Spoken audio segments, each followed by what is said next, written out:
So as we'll say an important personality on FS1, how Sure. are you managing to make it through this week and do something that so many national media members seem to be struggling with, and that is talking about the WNBA?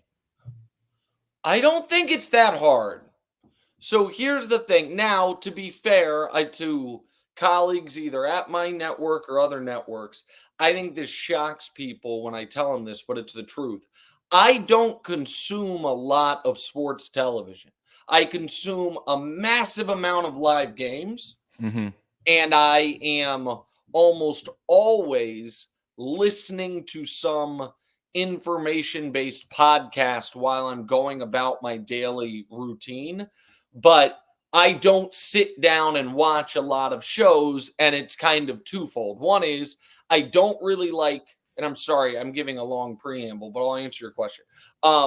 I don't like to watch stuff before I go on the air because it feels like it can kind of pollute your own take, or if somebody says something that you were already thinking, then it's like, oh, did I take their take even though I already had it? So I try not to. Obviously, if you're online, you can't avoid all of it. And then after the show, I'm not going home and watching, the sports talk. I'm spending some time with my daughter and my wife, and then the games start. So I can't speak with great specificity on what everyone has said, but obviously there have been some people that have stepped in it. Even if you don't consume it every day, it would appear that's happened. So here is my kind of big picture theory on what's going on here. I think you have these disparate factions that typically would not come together in a metaphorical room that have found themselves all in the same room and they're tearing each other apart. So I think there are folks that don't consume any sports media at all typically that are now seeing, oh, wait, like, you're going to take Angel Reese's quote and truncate it at the worst possible time for her?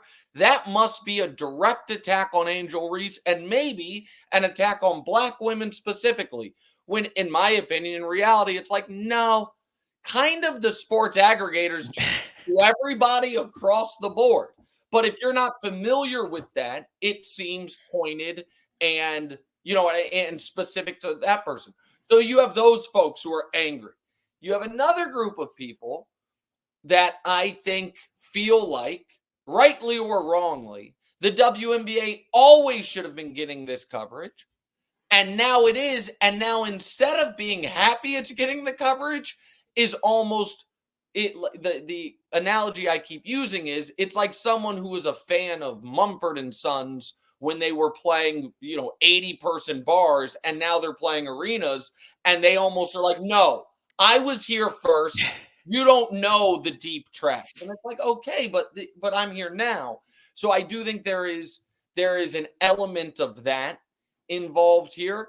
I also think there is an element of and I will, well, I'll get back to that. And I do think there is an element of folks who are acting as if it is a privilege to have our coverage at all, Yeah. and therefore our coverage cannot be criticized. You're lucky to have me at this party, so don't you dare say, I'm not dressed for the occasion. And I just think it's all insane. I think that there is a very obvious, not that complicated sports story, which is you have this star laden rookie class with one legitimate superstar. I think Angel's excellent. I think Cameron Brink is excellent. I think they are compelling characters and compelling athletes.